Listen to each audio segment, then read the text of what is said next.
자, 우리 뒷부분 좀 남았죠, 그죠? 부동산, 집합건물법 남았죠?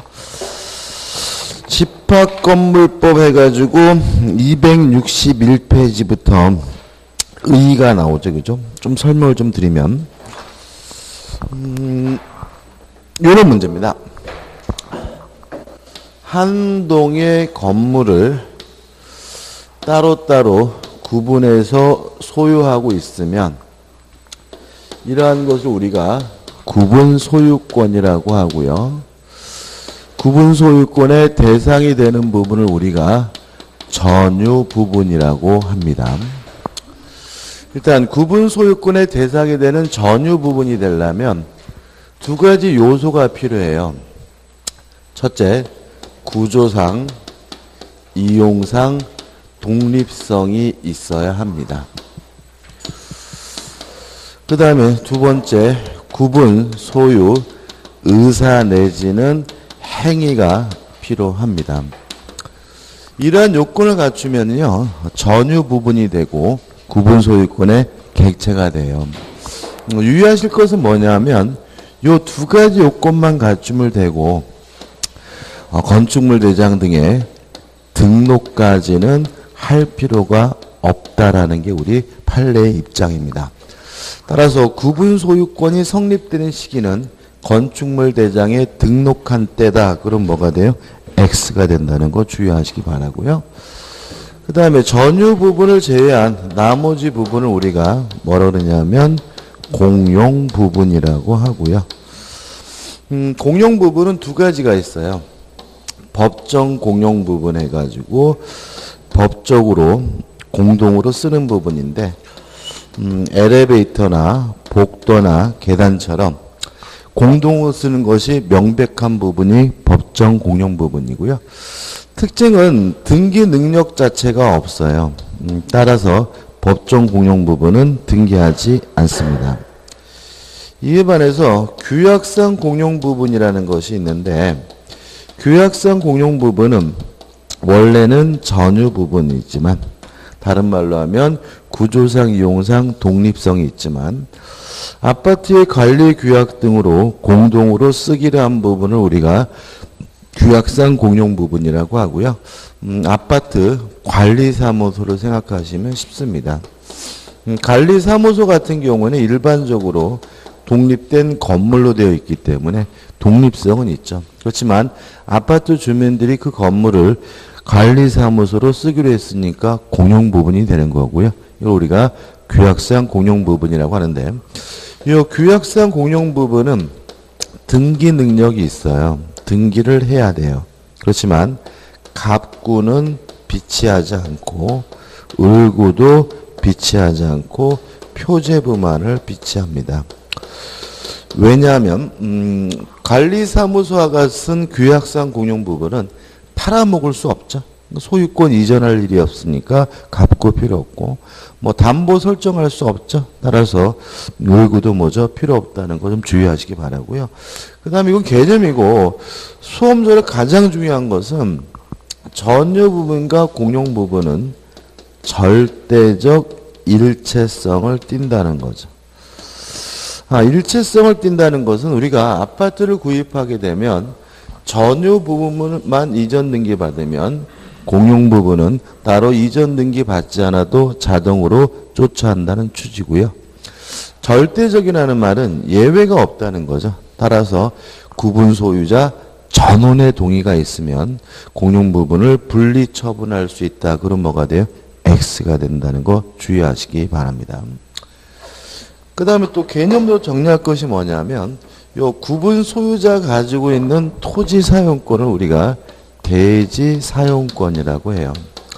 아마 공시법 시간에는 대지권과 대지 사용권을 명백히 구별하도록 공부하셨을 텐데 집합건물법에서는 굳이 따지진 않아요. 대지권, 대지 사용권을 혼용해 쓰고 있고요. 두 가지가 있습니다. 법정 대지와 그 다음에 규약상 대지가 있어요.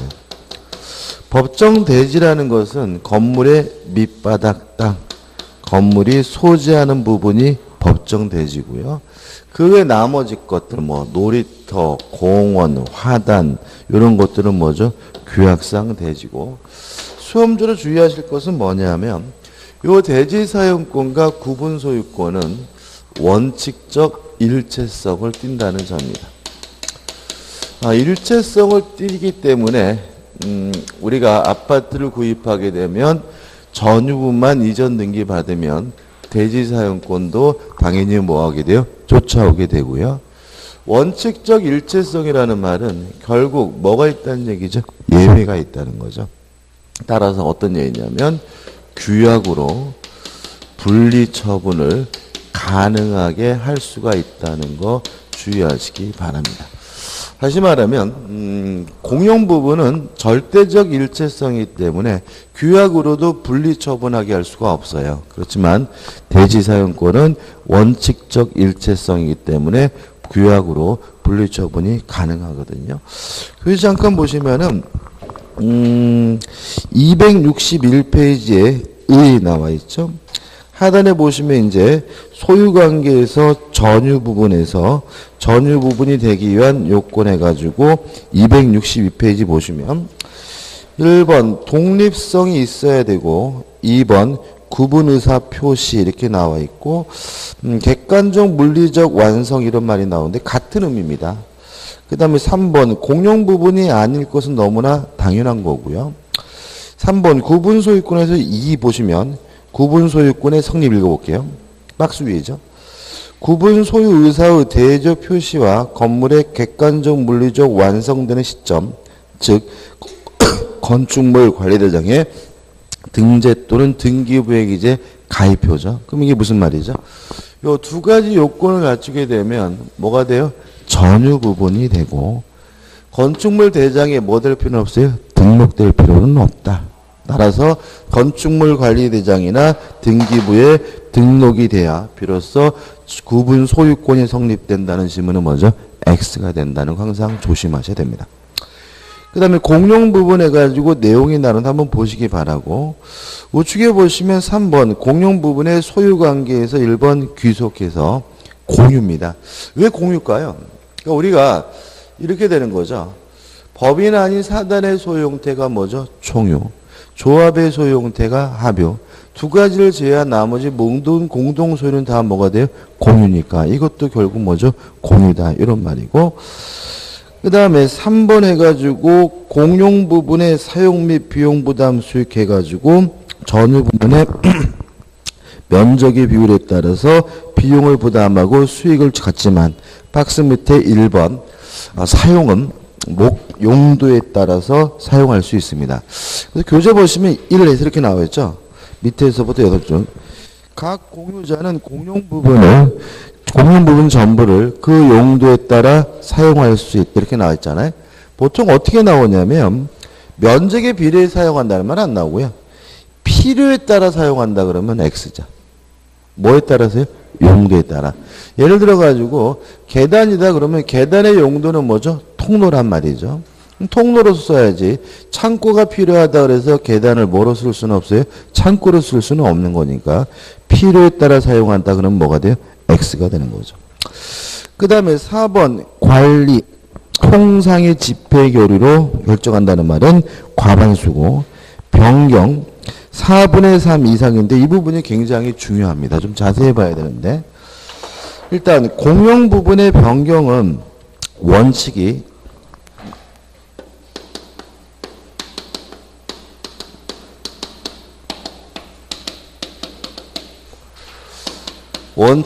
교재에 나와 있는 것처럼 4분의 3 이상의 찬성이 필요해요. 다만 예외적으로 4분의 3이 아니라 통상의 집회결의 과반수의 찬성만으로 공용 부분을 변경할 수가 있는 경우가 있는데 두 가지를 기억해 두셔야 되는데요. 첫째, 교재에 나와 있는 거죠. 계량행위로서 과다한 비용이 들지 않는 경우에는 때는 4분의 3이 아니라 통상의 집회율을 결정하고요. 이게 교재 없는데 중요한데 집합 건물이 만약에 콘도 및 휴양시설인 경우에는 변경을 과반수로서 합니다. 이게 왜 그러냐면은 콘도나 휴양시설은 구분 소유자가 누구죠? 회사가 아니라 그 회원들이죠. 근데 이 사람들이 모여가지고 뭐 하는 게 거의 불가능해요? 회의하는 게 거의 불가능하죠. 근데 만약에 그런 현실인데 4분의 3 이상의 찬성이 있어야 공용 부분을 변경할 수 있다라고 규정을 하고 있으니까 콘도 및 휴양시설에 대해서 공용 부분을 뭐 할 수 없어요? 변경할 수가 현실적으로 없다는 거죠. 그래서 개정을 해가지고 이제는 4분의 3이 아니라 뭐죠? 과반수의 찬성어만으로 변경할 수 있도록 하고 있다는 거 꼭 기억해 두시고요. 그 다음 6번 처분 해가지고 일체성이죠. 따라서 공용분만 따로 분리해서 뭐 할 수 없어요? 처분할 수 없다는 거 기억해 두시면 되겠죠. 그 다음 넘기시면 분할도 물론 어떻게 해요? 안 될 것이고 그 다음에 4번 중요한 게 나와 있는데 공용 부분에 관하여 발생한 채권에 이렇게 해가지고 승계인에게 미친다라는 문제인데 이 부분은 굉장히 중요합니다. 일단 이게 어떤 문제냐면 연체 관리비 문제입니다. 관리비가 연체됐을 때 새로 이사 오는 사람 매수인이나 경락인이 그것을 승계하느냐 요 문제에 대해서 일단 조문은 뭐냐면 전유 부분에 대한 연체 관리비는 승계되지 않는다. 공용 부분에 대한 연체 관리비가 뭐죠? 승계된다. 이런 취지인 거예요. 보시면 채권이라는 것은 결국 뭐냐면 관리비를 말하는 거고요. 그러면 공용 부분에 관하여 발생한 채권이라는 말은 공용 부분에 대한 발생한 관리비는 규정에 나와 있는 특별승계인, 매수인 또는 경락인에게 뭐가 된다는 얘기예요? 승계된다는 취지거든요. 그럼 결과적으로 전유 부분에 대한 연체 관리비는 뭐 되지 않아요? 승계되지 않는다는 취지입니다. 이게 왜 중요하냐면은 아파트 경매 받으시려고 할 때 꼭 확인하셔야 돼요. 왜냐하면 자기 아파트가 경매될 정도면 관리비 제대로 못 냅니다. 그렇지 않습니까? 이제? 근데 판례 따라서는 뭐 1,400만 원, 1,600만 원 이런 판례도 제가 봤어요. 그러니까 괜히 싸게 경매 받았다가 요 관리비 덤탱이였어요 가지고 뭐죠? 손해 보는 일이 발생하기 때문에 만약에 아파트를 나중에 현업에 가셔서 경매 받으시려고 할 때는 인터넷만 보고 확인하시면 안 되고요. 가셔서 관리비를 얼마나 연체하고 있는지를 꼭 확인하셔야 돼요. 근데 문제는 뭐냐면 관리사무소 가가지고 제가 이 아파트를 경락받으려고 합니다. 연체 관리비가 얼마입니까? 보면 아주 친절하게 잘 가르쳐줘요. 관리사무소에서. 근데 문제는 뭐냐면 관리사무소 직원이 꼭 뭐라 그러냐면 전유 부분에 대해서도 연체 관리비가 승계된다라고 관리규약에 규정되어 있다라는 말을 꼭 해요. 100%입니다. 100%. 따라서 만약에 이 아파트를 경락받으면 공용 부분에 대한 연체 관리비뿐만 아니라 전유 부분에 대한 연체 관리비도 내야 된다. 이렇게 관리사무소 직원이 얘기를 합니다. 그거는 잘못된 안 됩니다. 왜냐하면 우리 판에는 전유 부분에 대한 연체 관리비가 승계된다는 이 관리 규약의 규정은 무효라는 것이 우리 판례 입장입니다. 따라서 아무리 아파트 관리 규약에 그렇게 규정되어 있더라도 아파트를 경락받은 사람은 뭐만 내면 돼요? 공용 부분에 대한 연체 관리면 낸다는 것이 우리 판례 입장이고요. 그 다음 마지막으로 주의하실 것은 연체료는 승계되지 않는다는 게 판례 입장입니다. 왜냐하면 연체료는 결국은 누가 안 내서요? 지금 살고 있는 사람이 안 내서 부담해야 될 벌칙인 거잖아요. 경락을 받은 사람은 연체한 바는 없는 사람이죠. 그래서 공용 부분에 대한 관리 비용 뭐만요? 원금만 부담하면 되고 연체료는 승계되지 않는다는 것이 판례 입장이고 이 부분은 자세히 나눈 부분이니까 좀 정확하게 기억하셔야 됩니다. 그 다음에 대지와 대지 사용권 해가지고 의미가 나와 있고 우측에 보시면 일체성 해가지고 원칙적 일체성이죠. 그래서 우측의 상단에 1번 분리 처분이 뭐죠? 금지된다. 다만 2번 예외가 쓰고 규약으로 뭐 할 수 있어요? 달리 정할 수 있다는 말이 나와 있죠. 그 다음에 전유부의 면적의 비율에 따른다. 그 다음에 3번 구분 소유권의 매도 청구해가지고 만약에 예를 들어 이런 얘기죠. 301호 사는 사람이 대지 사용권이 없어요. 그러면 남의 땅 이외의 건물을 짓고 살고 있는 형태이기 때문에 이 건물을 철거해야 되지만 철거하는 것이 뭐죠? 불가능하죠. 301호만. 따라서 이때는 구분 소유권에 관한 매도 청구권을 인정하고 있고요. 물론 4번 대지 사용권은 뭐 할 수 없죠? 분할할 수가 없습니다. 그 다음 2번에서 2절하고 1번 집합 건물의 권리에서 1번에서 뭐가 나오죠? 관리단이 나옵니다. 교재 한번 읽어보면 1번 밑에서부터 맞죠? 5번째 줄. 관리단은 구분 소유자 전원을 구성원으로 하여 당연 성립되므로 별도의 구성행위를 요하지 않는다. 이렇게 나와 있죠. 자, 그럼 여기서 뭘 할 수 있냐면 관리단이라는 것은 구분 소유자 집주인의 모임임을 알 수가 있습니다.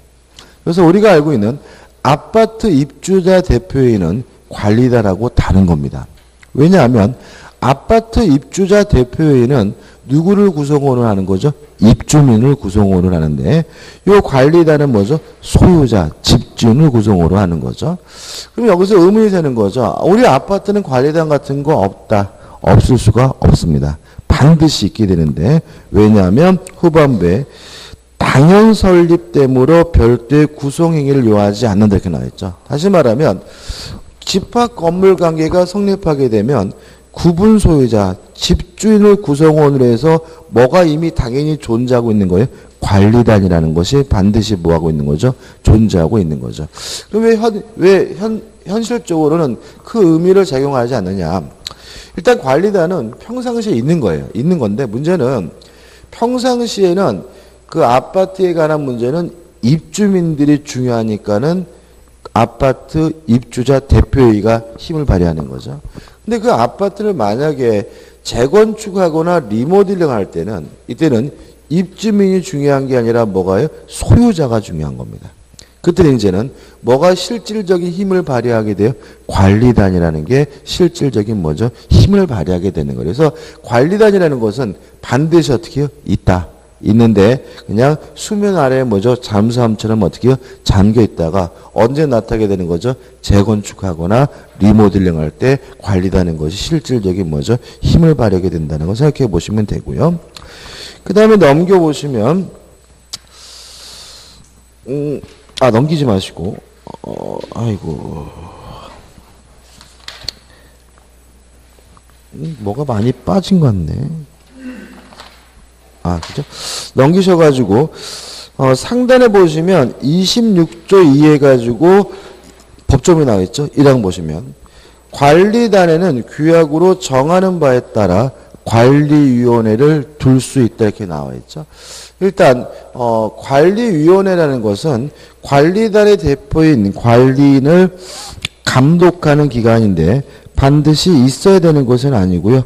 있을 수도 있고 어떻게 해요? 없을 수 있다는 거 주의하시기 바라고.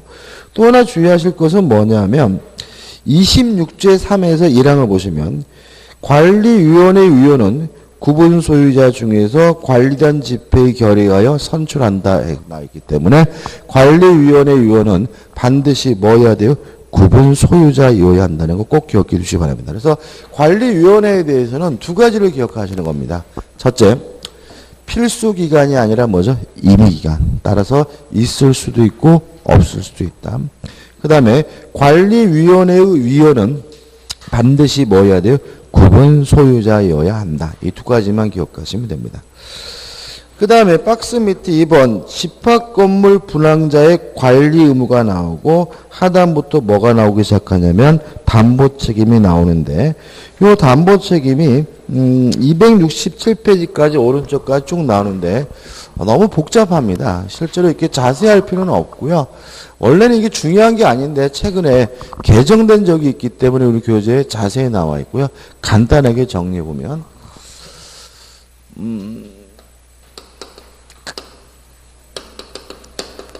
집합 건물에 관한 담보 책임인데요. 첫 번째 기억할 것은 뭐냐면 강행 규정이라는 점입니다. 자, 우리가 민법 시간에 배웠던 매도인의 담보 책임은 임의 규정입니다. 따라서 특약으로서 배제할 수가 있거든요. 근데 이 규정이 집합건물법으로 오면 강행 규정이기 때문에 특약으로서 배제할 수 없고요. 특히 수분양자에게 불리한 특약은 뭐가 되냐면 무효가 된다라고 규정을 두고 있다는 거 좀 주의하시기 바라고요. 그 다음에 두 번째는 원칙적으로 담보 책임은 매도인인 분양자가 부담하게 됩니다. 다만 최근에 또 개정을 해서 예외를 인정하고 있는데 쉽게 말씀드리면 이렇게 기억하시면 돼요. 분양자가 망하면 이때는 시공자도 담보 책임을 부담하게 된다. 이거 좀 기억하시면 돼요. 이런 문제입니다. 과거에 어떤 문제가 있냐면 예를 들어 가지고 세종시 현대건설 상륙 해가지고 무슨 현대 무슨 오피스텔 막 이렇게 막 분양을 한단 말이죠. 근데 가만 보면 이 현대건설은 요 아파트 오피스텔의 시공자에 불과하고요.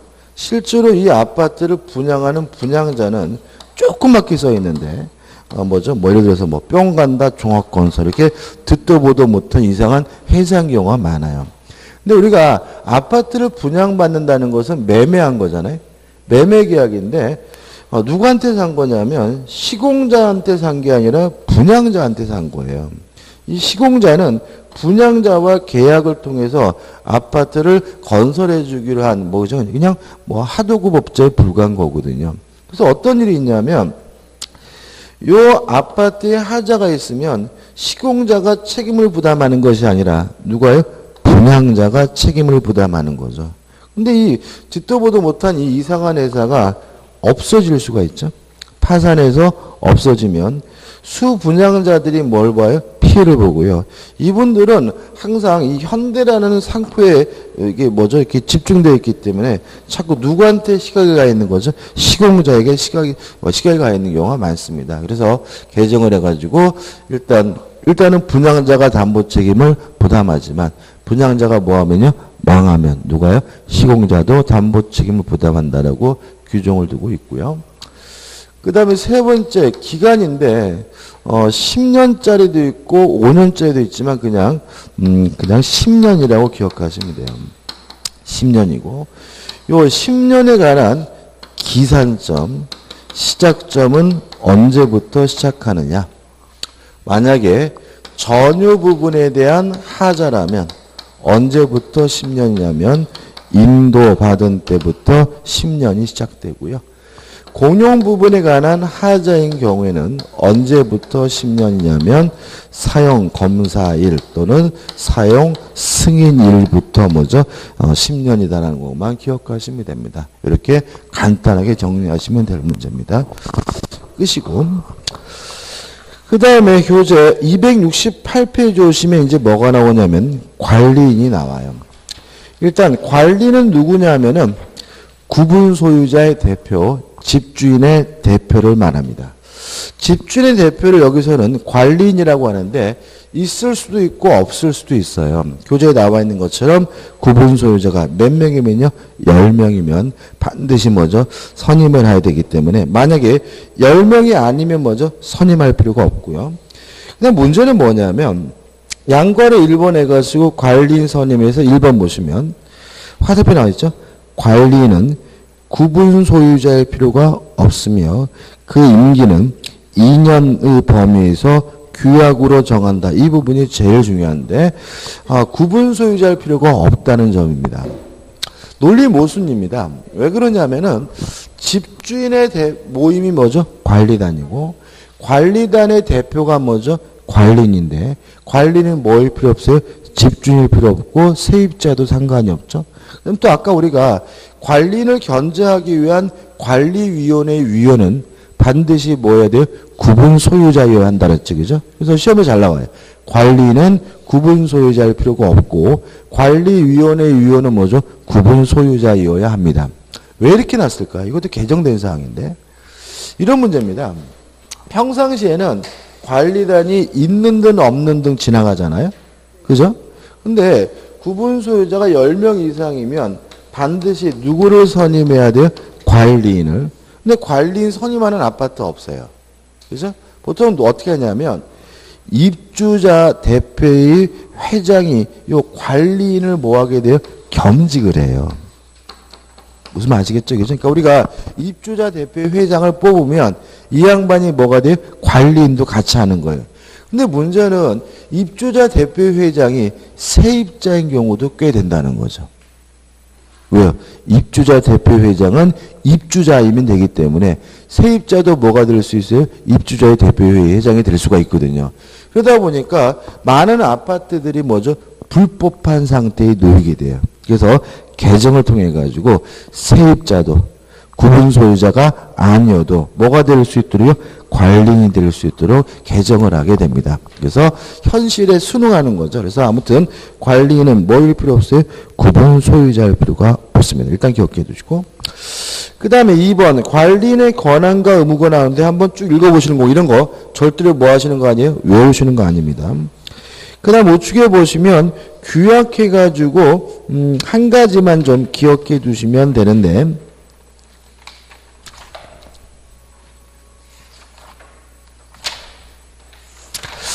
규약 옆에다가 4분의 3입니다.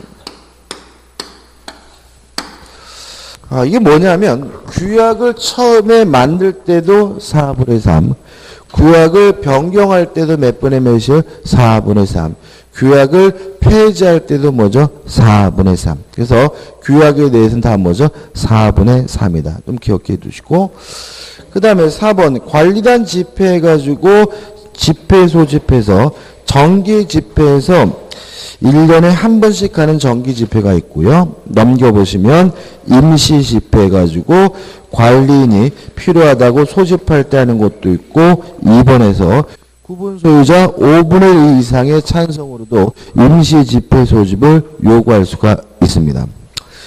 그 다음 2번 집회 소집 통지에서 1번 일주일 전에 회의의 목적사항을 명시해서 소집 통지해야 되고요. 좀 신경 써야 될 것은 뭐냐면 3번인데요. 전유 부분이 수인의 공에 속하는 경우 집회 소집 통지는 의결권을 행사할 자, 그 자가 없는 경우 공유자 중 1인에게 통지한다. 이렇게 나와 있죠. 그죠? 이게 무슨 말이냐면 이런 얘기입니다. 자, 201호 사는 사람이 가불병 세 사람의 공유예요. 공동소유란 얘기죠. 근데 문제는 요 세 사람 모두가 관리단 집회에 참석해서 의결권 행사하면 얘네만 표가 늘어나죠. 그러면 안 돼. 그래서 셋 다 참석할 수 있는 게 아니고 누가 의결권 행사할지를 가불병이 뭐 해야 돼요? 정해야 되고 만약에 을이 행사하기로 했다면 을만 참석해서 을만 의결권을 행사할 수가 있어요. 따라서 누구한테만 소집 통지하면 된다고요? 을에게만 하면 되는 거죠. 근데 만약에 가불병이 아직 누가 의결권 행사할지를 안 정해주고 있으면 가래에 나와 있는 것처럼 아무나 한 사람에게 소집 통지하면 됩니다. 그러면 시험 문제 어떻게 나오겠어요? 구분 소유자가 여러 명인 경우에는 전원에 대하여 소집 통지해야 한다. 그럼 뭐죠? X죠. 전원에게 하는 건 없는 거죠. 그죠? 의결권을 행사하기로 했으면 그 사람에게, 행사하기로 한 사람이 없으면 아무나 한 사람에게 소집 통지하면 되고요. 그 다음에 4번, 5번은 뭐 의미 없고, 그 다음에 3번 결의사항 해가지고 소집 통지한 사항에 대해서만 결의할 수 있다. 그 다음에 4번 의결권 해가지고 의결권은 평등하지는 않고요. 1번에서 전유 부분의 면적의 비율에 따라서 의결권이 결정이 돼요. 그래서 평수가 넓은 아파트 소유자는 의결권이 크고요. 평수가 작은 아파트 소유자는 의결권이 뭐죠? 작습니다. 그 다음에 이제 문제가 이제 2번의 기억인데, 자 지금 제가 관리단은 반드시 있다 그랬죠? 또 관리인도 어떻게 해요? 있어요? 누가 겸임합니까? 입주자 대표회의 회장이. 근데 관리단 집회는 우리 아파트 안 한다. 그죠? 그죠? 다시 말하면 소유자들이 모이는 걸 한 번도 꼴도 못 받고 내가 아파트 집주인인데 1년에 한 번씩 모이라고 소집 통전봐도 없다. 다시 말하면 현실적으로 관리단 집회를 1년에 한 번씩 하라고 하고 있지만 하고 있는 아파트는 뭐죠? 거의 없습니다. 그래서 이번에 기억이라는 것을 규정 또 신설하게 돼요. 이건 뭐냐면 관리단 집회 안 해도 돼요. 그냥 가정통신문 같은 거로 대체할 수 있어요. 아니면 문자로 대체할 수 있어요. 이럴 때는 몇 분의 몇 이상의 찬성이 필요하냐면 5분의 4예요. 이거 좀 기억하자고. 그죠? 다시 말하면 관리단 집회는 원칙적으로 1년에 한 번씩 개최해야 되지만 5분의 4 이상의 찬성이 있으면 뭐 가정통신문이나 또는 전자적 방법으로 소집과 뭐 할 수 있어요? 대체할 수가 있다. 이렇게 되고 그래서 현재는 관리사무소에 그냥 가라로 그냥 문서 하나 만들어 놓고 관리단 집회 했던 곳을 어떻게 넘어가게 됩니다. 이거 하나 이해해 두시면 되고 나머지 것들은 의미가 없죠.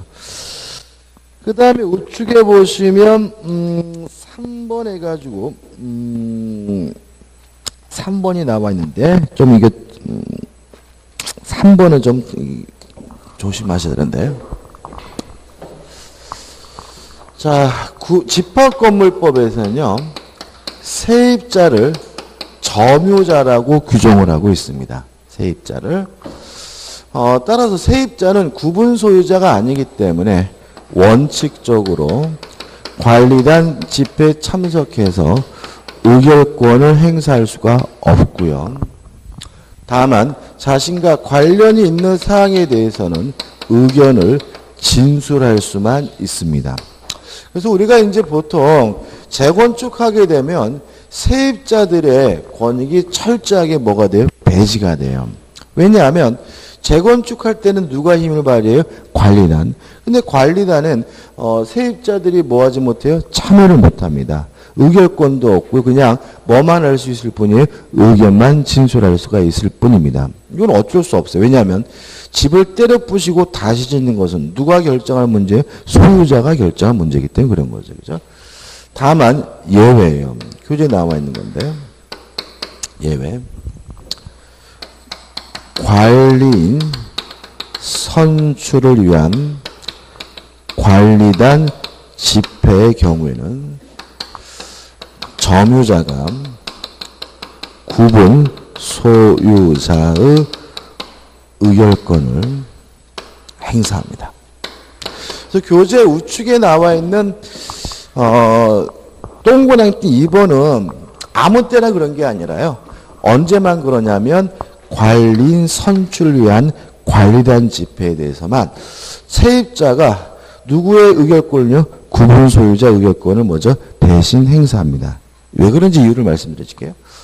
자, 아까 제가 입주자 대표회장이 관리인을 겸직한다 그랬잖아요. 근데 세입자인 경우가 있어서 관리는 구분 소유자일 필요가 없다라고 했어요. 그죠?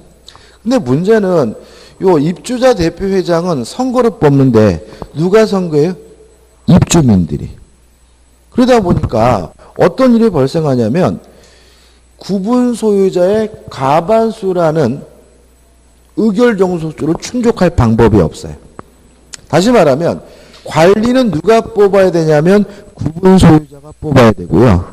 관리는 구분 소유자 과반수의 찬성으로서 뭐죠? 선출하게 되는데 실질적으로 입주자 대표회장은 어떻게 뽑아요? 입주민들이 뽑다 보니까 구분 소유자의 과반수라는 요건을 뭐죠? 충족할 방법이 없는 거죠. 그래서 이것도 어떻게 해요? 개정을 해요. 그래서 이제는 관리인을 선출하는 경우에는 누가요? 점유자가 구분 소유자 의결권을 뭐죠? 행사하는 거다라고 규정을 하고요. 그래서 만약에 세입자의 과반수의 찬성으로 선출된 입주자 대표회장도 결국 뭐가 될 수 있어요? 관리인이 될 수 있도록 개정을 한 사항이에요. 이해되시죠? 그죠? 다시 한 번 말씀드리면 점유자는 원칙적으로 의결권이 없고요. 의견을 진술할 수만 있습니다. 다만 관리인 선출을 위한 집회에 대해서는 구분 소유자 의결권을 누가 행사합니까?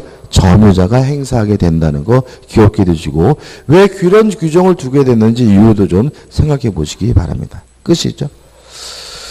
그 다음에 박스로 의결 정족수가 정리되어 있죠. 이건 좀 암기해야 될 사항입니다. 숙지해 두시기 바라고 넘겨보시면 2번에서 부분 소유자의 권리와 의무해 가지고 의무에서 일반적인 내용이 나오는데 공동의 이익에 반하는 행위는 할 수가 없고요. 2번 구분 소유자의 권리에서 한번 읽어보시면 되고 3번 집합건물 하자에 대한 보수 요구권 나와 있는데 이건 따로 기억할 거 아닙니다. 가입표가 아까 말씀드린 그냥 요 담보 책임에 대해서만 생각하시면 되고요. 그 다음 우측에 보시면 의무 위반자에 대한 조건이 나와요. 1번 공동의 이익에 어긋나는 행위의 정지 청구전. 자, 이런 문제입니다. 자, 예를 들어서 102호에 사는 아줌마가 뭘 잘못 처먹었는지 아파트 베란다를 철거하겠다고 난리예요. 근데 문제는 이 아파트 베란다를 철거하게 되면 아파트 전체에 구조적으로 문제점이 있다면 이러한 102호 아줌마 이런 행위는 공동의 이익에 반하는 행위니까 다른 구분 소유자는 하지 말라고 뭐 할 수 있어요? 정지를 청구할 수가 있어요. 근데 유의할 점이 뭐냐면 2번 행사권자에서 관리인 또는 지정된 구분 소유자라는 점입니다. 문제가 이렇게 나오죠. 공동의 이익에 반하는 행위의 정지 청구는 각 구분 소유자가 개별적으로 행사할 수 있다. 그건 뭐예요? X. 각 구분 소유자가 개별적으로 하는 것이 아니라 관리인 또는 집회 결의로 지정된 구분 소유자가 합니다. 왜 그러냐면 이런 거죠. 이 아줌마가 베란다 철거한다라고 하고 있는데 만약에 이것이 보존행위라는 이유로 구분 소유자가 개별적으로 독자적으로 할 수 있으면 동네 싸움 나요.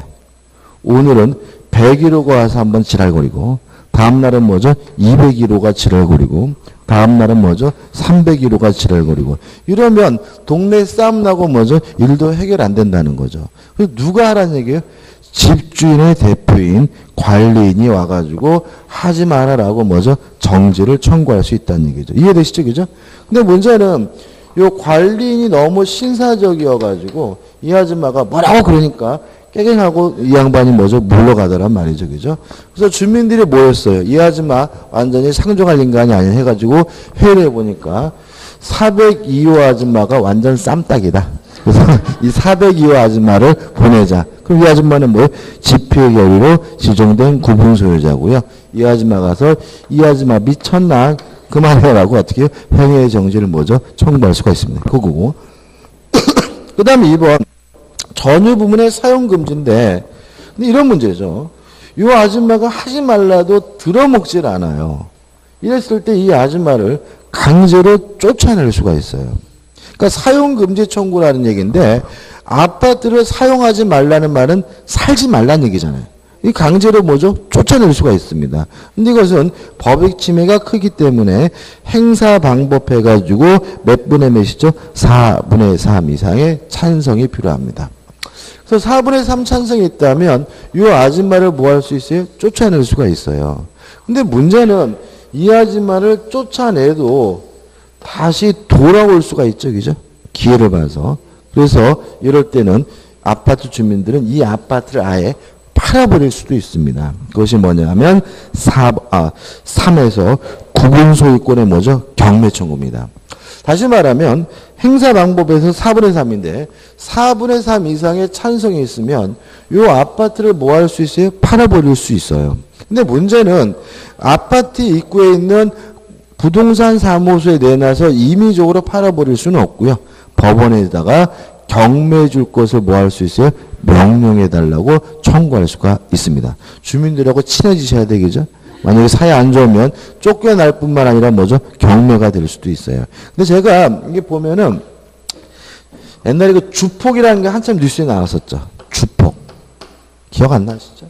이 사회직, 그러니까 술 먹고 막 주민들 막 때리고 막 이러는 거. 그래서 제가 TV를 보다 보니까 와, 그 미친놈은 눈만 마주치면 때려요. 뭐 아줌마든 할머니든 아저씨든 가리질 않아. 근데 웃긴 건 뭐냐면 그 아파트인데 그 맞는 주민들의 대응인데 그냥 두드려 맞아요. 뭐 남자든 아줌마든 그냥 두드려 맞고 그냥 할머니도 맞고 그냥 가만히 있어요. 슈퍼 아저씨도 막 두드려 맞아. 맞으면서도 가만히 있어. 그죠? 그래가지고 이제 기자가 완전히 뭐예요? 이게 무슨 엽기적인 상황이잖아요. 그죠? 이놈이 술 먹고 막 사람을 때리면 슈퍼 아저씨도 그냥 맞고 가만히 있고 그냥 할머니도 가만히 있고 막 이런 거예요.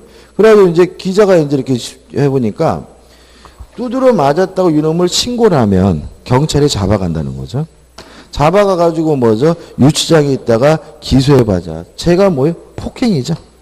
폭행이니까 잘해봐야 한 달 산대. 좀 심하면 뭐죠? 2달 산대. 근데 문제는 이놈이 한 달, 2달 살고 나서 돌아와가지고 신고한 그 주민한테 엄청난 보복을 한대. 보복하다가 신고하면 또 간대. 또 한 달 있다 또 온대. 또 보복하고. 그러다 보니까 그것 때문에 이 아파트를 떠난 사람이 굉장히 많대요. 그래서 주민들이 뭐 신고해도 해결 방법이 없으니까 그냥 두드려 맞고 그냥 만다고 뭐 이런 식으로 내용이 나오는 거예요. 근데 저는 그것도 엽기적인데 마지막에 전문가라고 나온 놈도 웃긴 새끼야 그것도. 저는 그 TV에 나온 전문가 별로 안 믿는데 이딴 소리예요. 뭐 법적으로 해결할 방법이 없기 때문에 입법이 필요하대. 변호사 놈이. 뭘 해결 방법이 없어요. 해결 방법 규정도 있잖아요. 사용 금지 청구하면 돼요. 몇 분의 몇이요? 4분의 3 이상의 찬성으로. 근데 만약에 그래도 사용 금지에도 어떻게 해요? 돌아올 수 있잖아요. 아예 그런 놈들은 법원에다가 뭐죠? 경멸명령 청구해버려야죠. 그래서 이 아파트를 뭐 경멸해가지고 아예 그 인간이 뭐죠? 발도 못 붙이게 해야 되는 거죠. 이해되십니까? 근데 문제는 이게 또 뭐가 있냐면 세입자일 수도 있죠, 이놈이. 그잖아요? 세입자일 수도 있잖아요. 그게 뭐예요? 4번 전유 부분의 점유자에 대한 뭐예요? 인도 청구예요. 다시 말해 이거는 집주인이 의무를 위반한 것이 아니라 누가요? 점유자, 세입자가 의무를 위반한 거죠. 그럼 어떤 조치를 할 수 있겠어요? 집주인에게 전화해가지고 임대차 계약을 뭐죠? 해제해라. 아니면 요놈한테 집주인에게 인도해달라고 뭐 할 수 있어요? 요구할 수 있고 이것도 강제로 쫓아내는 것이니까 3에서 행사방법에서 몇 분의 몇이죠? 4분의 3인 거죠. 그래서 결국은 만약에 그런 주폭을 저지른 놈이 소유자라면 4분의 3 이상의 찬성으로 사용금지를 청구하거나 아니면 뭐죠? 경매해버릴 수가 있고요. 만약에 세입자라면 집주인에게 인도해달라고 뭐 할 수 있어요? 청구할 수 있습니다. 아무튼 소유자든 세입자든 강제로 그 아파트에서 뭐 할 수 있어요? 쫓아낼 방법은 있는 거죠. 그죠? 기억해 두시고. 그 다음에 구분 소유자의 등의 책임해가지고 1번 관리단 체분에 대한 구분 소유 책임. 당연히 뭐죠? 승계된다는 말이 나와서 한번 보시면 할 것 같고. 그 다음에 넘겨보시면 특별 승계의 책임이 나왔는데 앞에 나올 것도 뒤에 나왔는데 아까 말씀드렸죠? 연체관리비 요 부분이니까 좀 기억해 두시고. 그 다음에 재건축 및 복구에서 교재가 나오는데 간단하게 정리하면 됩니다. 이 부분도. 여러분들 공법 시간에 재건축 배우셨죠? 그죠? 배우시죠? 그죠? 뭐 기억은 안 나시겠지만. 공법이 마법이 있어요. 들을 때는 뭐죠? 어렵고 또 신기한 것은 며칠만 지나도 아주 뭐죠? 생소해지는 마법이 있는데 일단 간단하게 정리합니다. 이것도 재건축이. 일단 재건축하고자 할 때는 몇 분의 몇 이상의 찬성이 필요하냐면요. 5분의 4 이상의 찬성이 필요해요. 일단 여기서 이제 공법 시간에 배우는 내용과 다른데 아마 여러분들이 공법 시간에 배울 때는 전체 주분의 의열 정족수하고 각 건물별 이익 요소를 따로 배우셨을 거예요. 그죠? 근데 집합건물법은 그런 거 없어요. 그냥 5분의 4 이상. 요것에도 우리 판례는 전체 주민의 5분의 4가 아니라 각 건물별 5분의 4 이상의 찬성이다라고 해석을 합니다. 따라서 집합건물법에 따라서 재건축하고자 할 때는 전체 주민의 5분의 4가 아니라 각 건물별 몇 분의 몇이죠? 5분의 4 이상의 찬성이 필요하고요. 따라서 반대자가 5분의 1 미만이면 재건축할 수가 있는 거죠. 또 전에 또 TV 보니까 또 이런 것도 나오더라고요. 연립주택이에요. 연립주택. 연립주택인데 이런 거는 연립주택인데 재건축을 하는데 그 한 주민이 한 두세 가구가 반대를 해요. 반대를. 그러니까는 반대하는 사람들 때문에 5분의 4를 못 넘은 거예요. 이해되시죠? 그럼 이제 뭐 하지 못해요? 재건축 못 하잖아요? 그러니까 그 찬성하는 측이 어떻게 했냐면, 다른 부분을 다 철거해버렸어.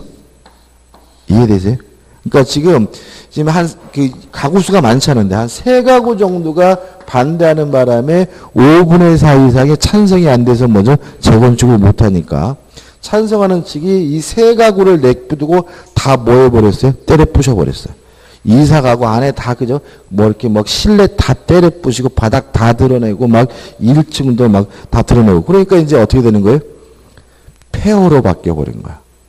그래가지고 이 3가구가 사는데 뭐 이렇게 TV 보면 나왔더라고. 그래가지고 막 이런 엽기적인 일이 있나. 그래서 지나가다 보면 철거 아파트예요. 문도 없으니까. 근데 실제로 뭐죠? 3가구가 살고. 근데 가만히 이렇게 보니까 그래서 이제 막 이거 때려 부신 주민들이 못됐다 이런 식으로 나오더라고요. 근데 제가 봤을 때는 3가구가 더 문제 아니에요? 그죠? 아니 그게 얼마나 대단한 일이라고 대부분이 뭐요? 좀 재건축하자는데 굳이 안 하겠다고 해가지고 그렇게 극심한 대립을 하는지. 아무튼 5분의 4 이상의 찬성이 있으면 뭐죠? 재건축할 수 있는데 각 건물별 뭐죠? 5분의 4입니다. 그럼 어떻게 하느냐 반대잖아요.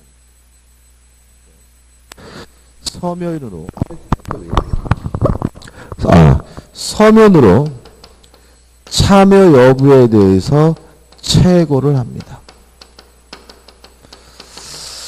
첫째 주의할 것은 서면입니다. 우리 민법은 항상 말로 하든 문서로 하든 뭐가 없었어요? 제한이었었는데 처음이자 마지막으로 나오는 뭐죠? 서면이에요. 그래서 재건축 반대에 대한 최고는 반드시 뭐로 합니까? 서면으로 합니다. 이러한 최고를 받은 반대자는 두 번째 2월 내에 참여할지 안 할지를 확답해 줘야 됩니다. 다만 2월 내에 참여 여부에 대해서 확답을 하지 않으면 참여를 거부한 것으로 확정이 됩니다.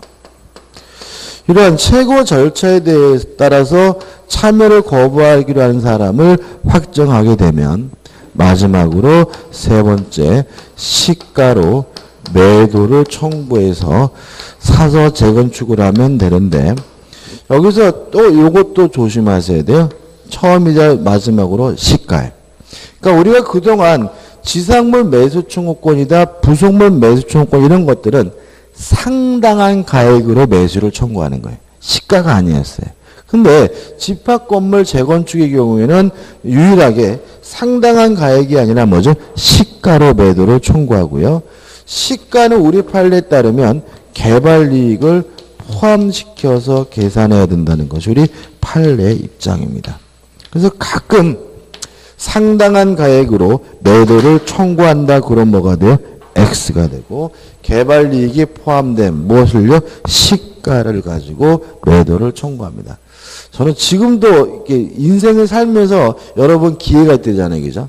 지금도 제가 좀 후회스러운 게 제가 95년도쯤에 갑자기 아파트를 사야 되겠다라는 피를 받았어요. 제가.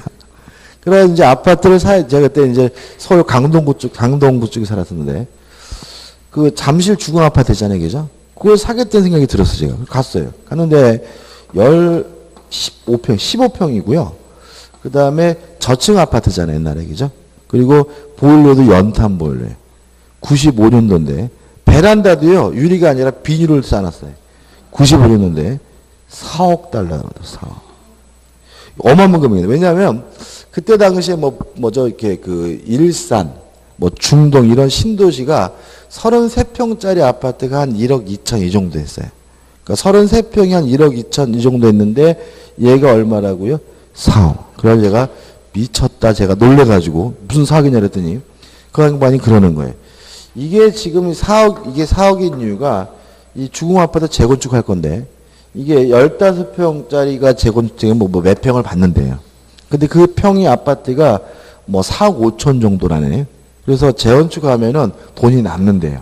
그래서 나오는 금액이니까 사라고 이것도 싸다고 막 그러더라고요. 그럼 이 4억이라는 것은 결국 무엇이 포함된 시가인 거죠? 개발이익이 포함된 시가죠. 그래서 만약에 이분이 재건축 반대한다면 얼마를 주고요? 4억을 주고 매도를 청구해야 된다는 얘기고요. 그래서 제가 아무리 생각해도 이해가 안 되더라고요. 그래서 제가 그걸 안 사고 이제 중동에서 아파트를 분양받았어요. 97년도가 돼가지고 뭐가 있었죠? IMF가 터져가지고 이때 한참 뭐죠? 중동은 막 대출 아우 막 그래가지고 그 아파트 때문에 제가 엄청 고생했고요. 뭐 오르지도 않았어요. 이 아파트 요새 60억, 50억 막 이러더라고. 막 이게 단위가 틀리더라고. 그러니까 우리 입장에서 뭐 7억만 돼도 우와 이런데 이게 막 뭐 60억 막 50억 막 이러더라고. 그래서 그때 달러빚을 내서라도 이걸 샀어야 되는데. 그랬으면 이제 뭐예요? 인생 끝이잖아. 아우, 60억이 있는데 뭐하러 강의를 뭐, 그죠? 한 일주일에 한 두세 번만 취미로 하면 되는데. 아, 그렇지 않습니까? 그죠? 아우, 뭐. 그래가지고 그때 살 뻔했어요. 살 뻔했는데, 살 뻔했는데, 이제 막 주위에서 막 저는 살 마음이 있었거든요. 교통이 편해가지고. 근데 뭐, 미쳤냐, 그거를 또 어떤 미친놈이 사업 조사하냐고 막. 아무튼 시가입니다. 끝이에요. 이 정도만 정리하시면 돼요. 그래서 복잡하게 정리하지 마시고 이 정도만 간단하게 정리하면 됩니다. 그 다음에 270 오른쪽 하단에 보시면 복구가 나오죠. 이게는 의결 정조수인데 2번에서 건물 가격의 2분의 1을 초과하는 부분을 복구하고자 할 때는 5분의 4입니다. 그러니까 이게 무슨 말이냐면 일부가 멸실이 됐어요. 근데 이 멸실된 부분이 건물 가격의 반을 넘었어요. 그러면 차라리 때려 부시고 재건축하는 게 낫겠죠? 그런데도 불구하고 뭐 하려면요? 복구하려면 몇 분의 몇 이상의 찬성이 필요한 거죠? 5분의 4 이상의 찬성이 필요하다. 끝입니다. 이렇게 해서 대략 이제 다 끝냈고 이제 좀 쉬었다가 맨 앞으로 가서 처음부터 다시 돌아오겠습니다.